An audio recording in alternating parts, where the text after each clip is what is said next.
Hey, I'm Mark Aaron. I'm the playwright of House Divided. And I'm Scott Bernstein, creative consultant and director of the stage read of House Divided.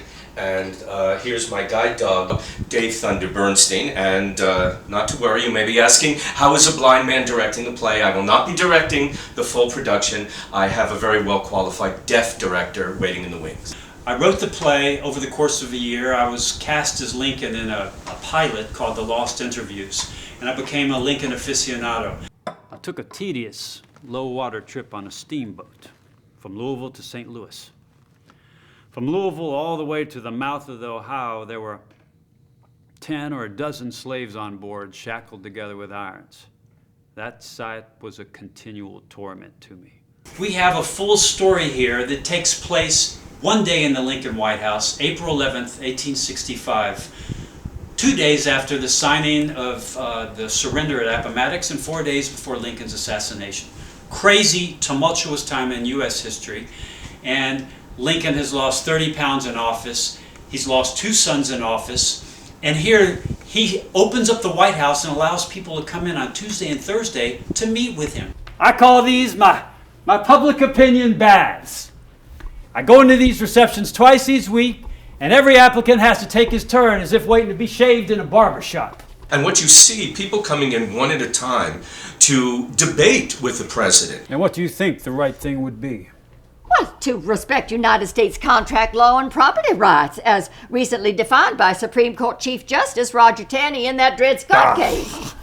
Good God, Taney! Taney does not have to suffer the consequences of his poor judgment. To air grievances, to ask for jobs, to pat him on the back. Some people were in awe of this man. My wife Claire and I both support your endeavors. We particularly enjoy watching the progress with this new transcontinental railroad. Yes. When finished, one will be able to board a train in New York and a week later be in San Francisco. When you live in a democracy or a representative republic, it is assumed you are to be heard, not just by your vote, but by your merely being a citizen, and that's what Lincoln revered. But Mary Todd did not feel that she was being heard. I want to show you these. Not now, Mary. They were beautiful. In bloom yesterday. What happened to them? Well, that blasted goat of yours trampled them, ate them, ruined them. It's spring. We'll plant new ones. You will speak to Tad. You will, for once, discipline him. Yes, Mary. They stare at each other. Lincoln puts his glasses back on and gets back to work. Now! You need to talk to him now. So you have North and South. You have all these people coming in.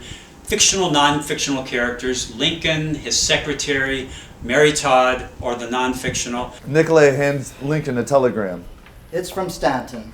It's a CSS Shenandoah again. Yes, this time he captured and burned a whaling ship. He's destroyed over 24 U.S. merchant vessels. We have no way of contacting the captain. People say he's either off his rocker or he's just unwilling to give up the war. Well, how's about a dinghy and a white flag?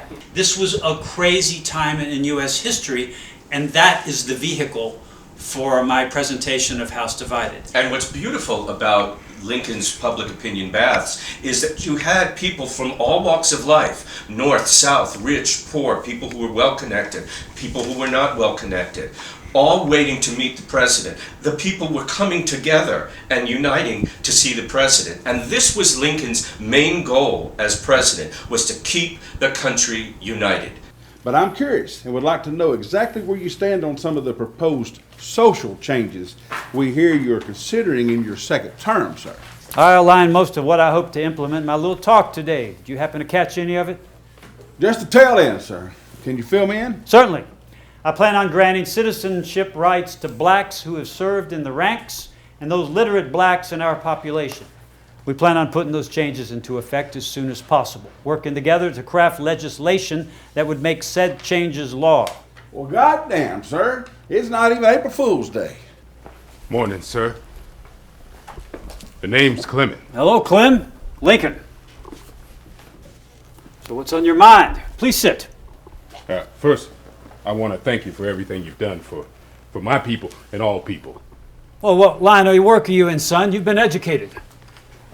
Mrs. taught me some ciphering, some Bible reading. You took to it. Yes, I did. I read about everything I can get my hands on. My mama wanted me to come along to apologize for our succeeding.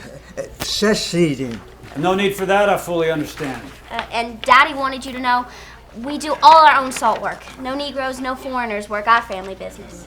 Fair enough. You seem like good people. They call it salt of the earth from Saltville. But you understand this entire country has been ripped apart these past 4 years, and the rebuilding stage has not yet begun. Yeah, yes, sir. Now, I don't mean to be pushy, but we were hoping that as that Iron Horse expands west, that you don't forget about our own once fine railroads back here. Another element of this play, which is really, really important and very unique, is what is known as a dramatic conceit. And what we have here is a phantom character that no one else sees in the play, which is he's only seen by the president himself. And he's known as Johnny Reb. And Johnny Reb is a legendary character from the South at that time, who was the Uncle Sam of his time. Johnny Reb is, in our interpretation of it, being portrayed by John Wilkes Booth. Mr. President, come quick. She's calling for you. What? She's seeing things that are not there. Lincoln leaves with Slade, but just as they reach the door, he turns and stops, looking disoriented. Slade watches Lincoln from the door. Lincoln re-enters cabinet room and sees Reb by the window, facing out to the north lawn with his bloody hand raised, holding the knife in the other, rehearsing his speech facing the window to an imaginary audience. Booth is not there. Booth is in his mind. It had stayed in the president's mind from the times that he had seen him and was threatened by him. This is fact. And we've taken this fact as foundation of the plausibility of this conceit. We actually see President Lincoln stabbed by John Wilkes Booth in this play. Good day. Mr. President? Reb withdraws the knife as Lincoln crumples to the floor. That is our play, and we hope you want to get involved. We're having a blast doing it, and we're going to continue. We hope you find something in this worthy, and we would like to see you involved. Come aboard. We really would like for you to come aboard. This is how you have to produce theater these days, but I think there's a lot of satisfaction in a play like this. It's not your typical play. It's funny, it's highly dramatic, and it's coming from a different angle than you've ever seen a piece on Lincoln depicted before. Well, what's Dave think about it? Dave, woof woof! Woof woof!